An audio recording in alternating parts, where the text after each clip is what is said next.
Hi everyone, Brandon here with GallowayPrecision. Today we're going to do our 100 round test fire of the Diamondback AM2. This is their newest offering, striker fired, double stack subcompact pistol for carry. A couple things we'll start the video with. I do like the sights.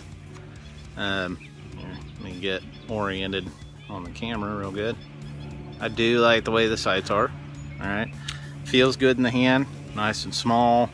The small mag I'm using for molding for holsters. So we've got the 17 round spare mag it comes with. Great thing about the 17 rounder, gives you a little more grip right there on the edge. But we're gonna bust this thing out. We're gonna do some shooting and see how she does. Alright, so the last video where I did this with the SAR was a big hit, so we're going to start doing this series of videos. Guns we already make parts for. I'll go back and return to stock, and we'll do the same thing and then do comparisons afterward with our upgraded products. But today we're going to be shooting some just regular Birchwood KC-EZ targets. I ran out of BC-27 targets. I do shoot a lot at home. And I'm out of clay pigeons, didn't have a chance to go get it, but I do have something fun to finish the video with. On the other post here, we've got a bowling pin, which once you get this thing going on this swinging, on the string it's attached to here in the middle, get that thing swinging, it makes for a fun, entertaining time. So, but first things first, I got our first 17 round mag loaded and ready to go. We're going to be starting the first 50 rounds with some 115 grain Tula, and then the last 50 rounds will be our Spear 115 TMJ Lawman. Alright, so the usual will be 15 feet away, and then we'll move on to the next mag.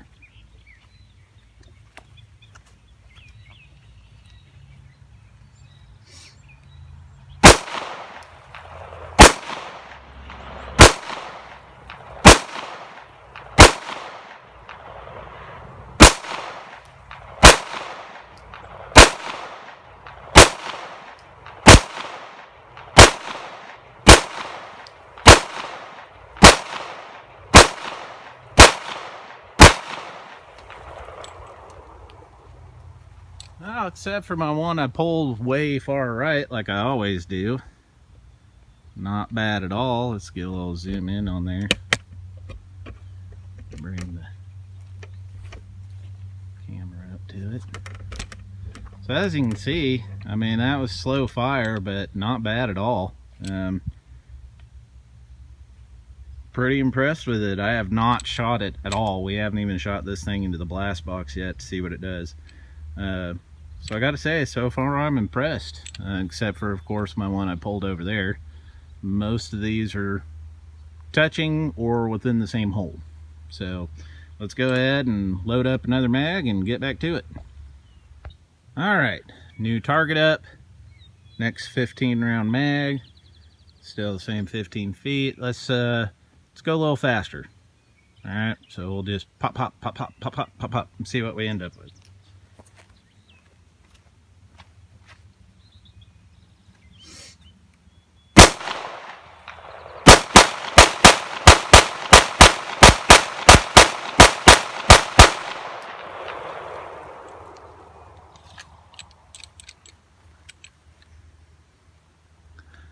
Still all nicely center mass.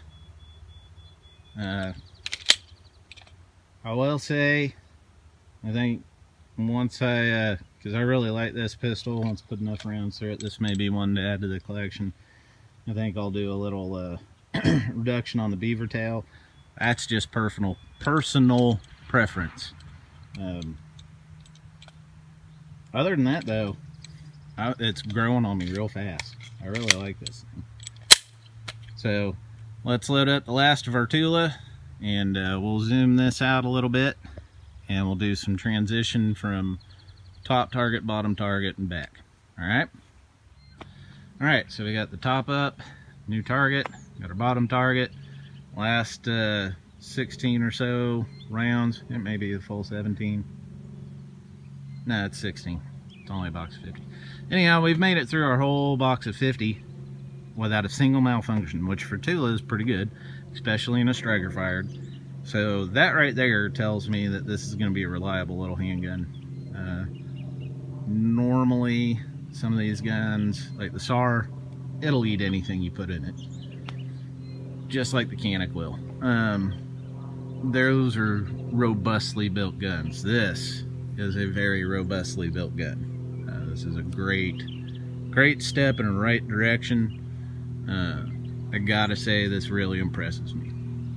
Alright, so let's do this transition, and we'll move on to the spear, and we'll do some shooting of the bowling pin over here.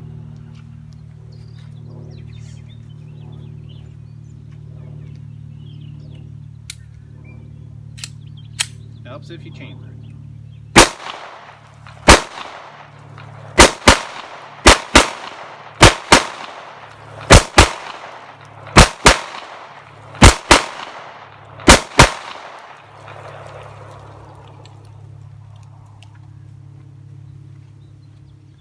Well, other than my transitioning being garbage, not bad. A lot of the holes are touching. All still within center mass, except on the bottom I get a little, that's again me. Every bit of that's me. I have a hard time transitioning down. Tend to aim lower than I mean to. But let's load up the spear. Let's put up some new targets. And let's include our favorite friend, Mr. Bowling Pin. Let's get wild. Alright, so 2 new targets up. We got our spear loaded up. What should be a little easier recoiling too, I might add. Tula's got, even at 115, it's real erratic.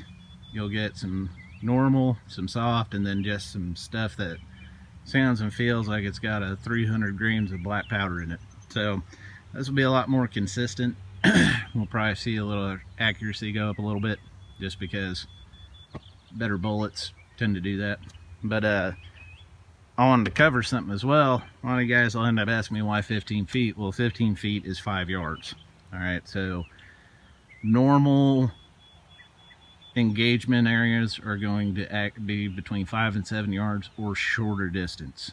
Once you get past 5 or 7 yards, you've gone past the realm of self-defense, and you might be looking at some murder charges. So we try to test all the defensive stuff that we make parts for, obviously within the realm of distance of what you would be doing to actually defend yourself. So let's do some spear, pop some targets, and then we'll move on to our really fun to shoot bowling pin.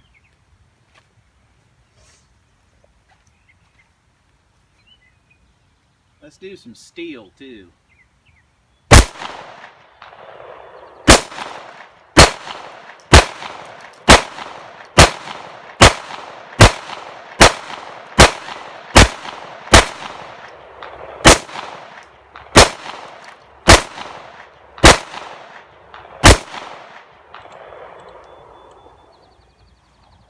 Eh, not bad. Majority of the rounds on steel.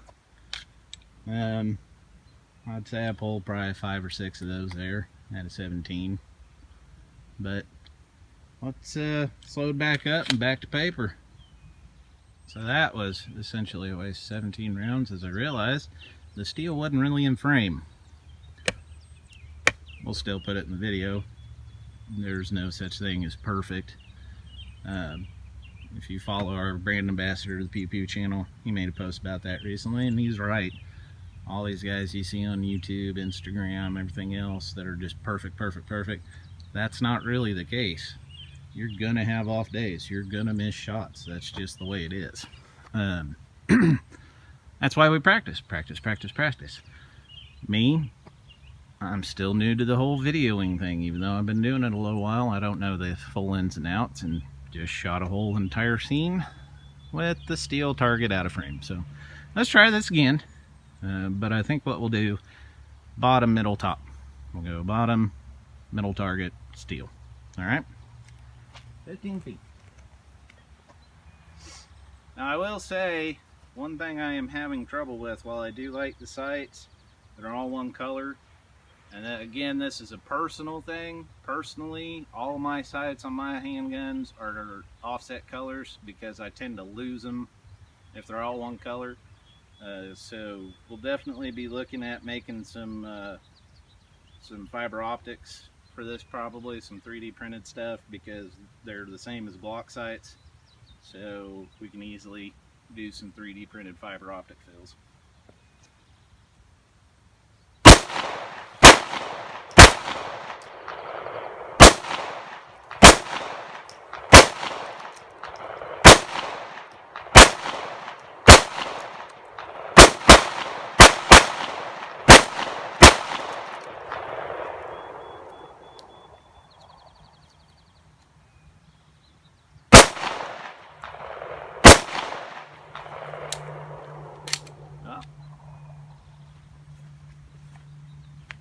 That was our first malfunction, but that was on me. I was riding the slide lock and didn't realize it. But the slide didn't go back after the last round, but again, I was riding the slide lock like I am prone to do. So, you notice I slowed down a little bit there, caught a ricochet off the, I just hit the chain and not the steel, or actually the bolt up there. Caught a little piece back in the face. Didn't hurt, just surprised me. Alright, so let's load our last 16 rounds that we have left and make it interesting by shifting over to super moving target once you hit it. So our last 16 rounds in the Diamondback AM2. I gotta say, except for a couple little personal me things, this is actually a really great pistol for the money. I think these are selling for just under $400. Comes with a 12 round, 10 or 12, I don't remember. I'm using it, like I said, to make holsters, and a 17 round in the box. And tomorrow, when we're in the shop, tomorrow or Tuesday, we'll do the field strip and go over all the parts. But I mean, it's very slim front to back. They are empty, by the way. I'm not going to point a gun at myself that's loaded. But as you can see, it's very slim, even from the front. The controls are very minimal, which is great on a carry pistol. The takedown, you've got enough meat there, but we will be working on an extended takedown plate for those that want it. All in all, it's an impressive little gun. We also have the DB Gen 4. We're going to be doing parts for it too. But so far, I'm real impressed with this thing, guys, and I think for the money, you can't really go wrong. So let's bust out our last 16 rounds and have some fun with it.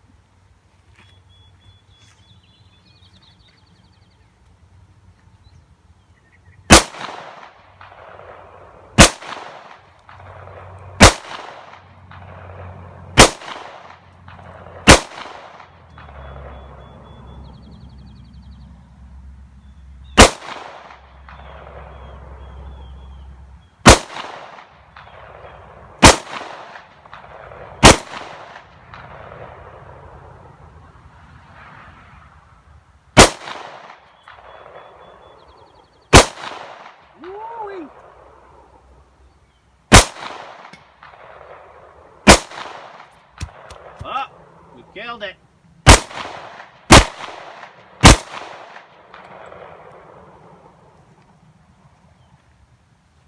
We managed to kill him.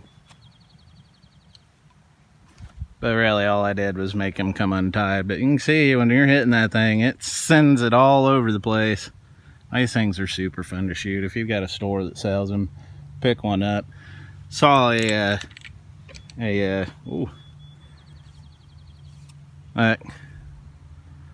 went in there, still in there.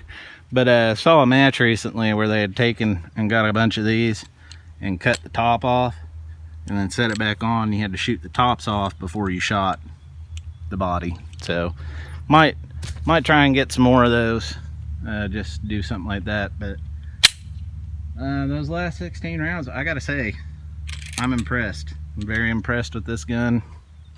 I guess it would help if I get in front of the camera. But yeah, I'm real impressed. And as far as the carry gun goes, I mean, it's the right size, it's the right price, and we're gonna be doing some pretty killer stuff for it. We're definitely gonna be doing the trigger. Their trigger is nice, it stops immediately after the break, but we're gonna do a flat face for it, and with a pre-travel stop. It's easier to do if I do it this way.